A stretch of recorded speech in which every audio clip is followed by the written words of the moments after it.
I am the founder and CEO of a business called Intelligence Assist.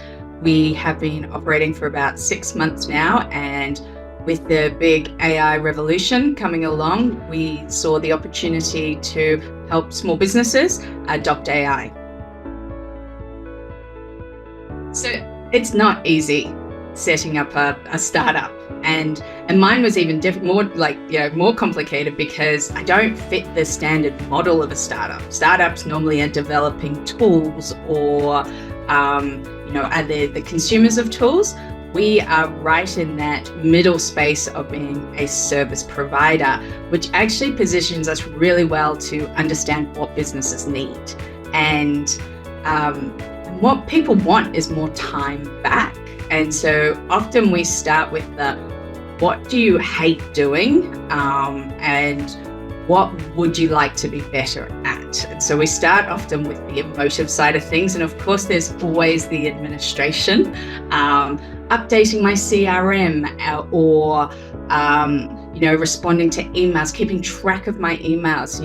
Emails now are just overwhelming for people with the amount of stuff that they have to read every day, scheduling, creating content, and there is an AI tool that can solve all of those problems. Then, of course, we move to the rational as well, which is what is the cost opportunity? Like, where are you going to save the most amount of money? And that's often where we end up with, recommending a Lawpath as an example for, finding the things where they don't necessarily have the capacity or the need for something in-house, but going outsourcing with something like legal is really expensive.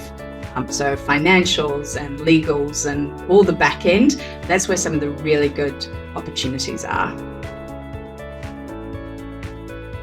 So I'm really lucky. I've had a great career working at some of Australia's biggest banks, and we always had massive in-house legal teams, which has been fabulous, except you still always had to get in a queue. And it was always still, no matter how large the legal team seemed, it was always in short supply, right? And so you always had to get in a queue and wait. And the difference now with Lawpath especially is it's on tap, right?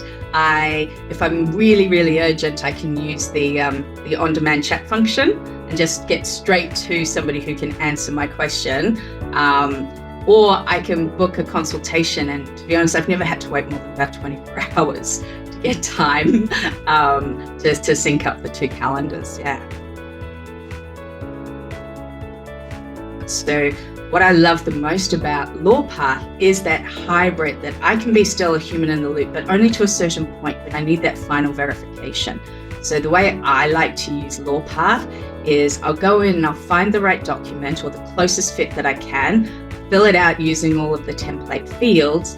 I'll then have a chat with the AI and go tell me in plain language about this document. If I'm the supplier, if I'm the client, what things should I be looking out for? So I sort of just, try to look through both lenses. Often I know what I need to add to make it sort of unique. I recently hired my first employee, Harriet. She was on a working holiday visa. So of course, none of the templates accounted for that, but I just had a quick chat to the AI. It sort of suggested a paragraph. I was then like, where do I put this into the letter of offer I was drafting? Told me where to put it, and then had the final sort of looping conversation with the AI saying, can you just check I've put it in the right place? Great, awesome, ready to sign it. Still didn't feel 100% confident, and using my own sort of, practice what I preach, I then booked a consult and got Sahil on the phone, only a couple of hours later. I interviewed Harriet at 11 o'clock in the morning, and seriously, by 2 p.m, I had a letter of offer out to her, my first ever, and it had been verified by a lawyer. Okay, so I think my year of Lawpath actually paid for itself that day, because then Harriet could actually start the following Monday as well. So it was amazing. It just meant that I could, move so much quicker on certain things when they're the first time that I'm doing it. But it's that extra hybrid step of not just being me verifying, but actually having that access to talk to a lawyer, to get that lawyer to look over the document. And he didn't just look over it. He actually said, look, I would actually, just to really tighten up the bit around her working holiday visa, add another sentence. And that was fantastic, right? I felt so confident that what I was sending out was the right thing by my business, by Harriet, and compliant with Australian laws. We have big plans. We want to grow up, yes. We are only, as I said before, 6 months old, but we are scaling up quite quickly. So hiring more people is definitely on the cards. I want to do a capital raise at some point as well. And we're also going to be moving ourselves to a bit of a subscription-based model. And so for that, I'm going to need to go back and revisit our original contracts. And that's probably another thing that I love about Lawpath, is that the original consultant who helped me with those contracts, I will still have access to him as well. My advice is just bite the bullet and do it. Go for the legal advice package first. I didn't, so, the thing I probably regret the most was trying to figure out the registration of the company and converting from a sole trader with an ABN to a company and that whole structure. I really wish I'd engaged Lawpath to do that for me. So the support is there at a reasonable price as well.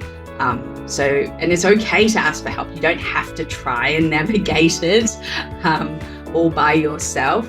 And also look at the partner deals in Lawpath as well as some advice for me.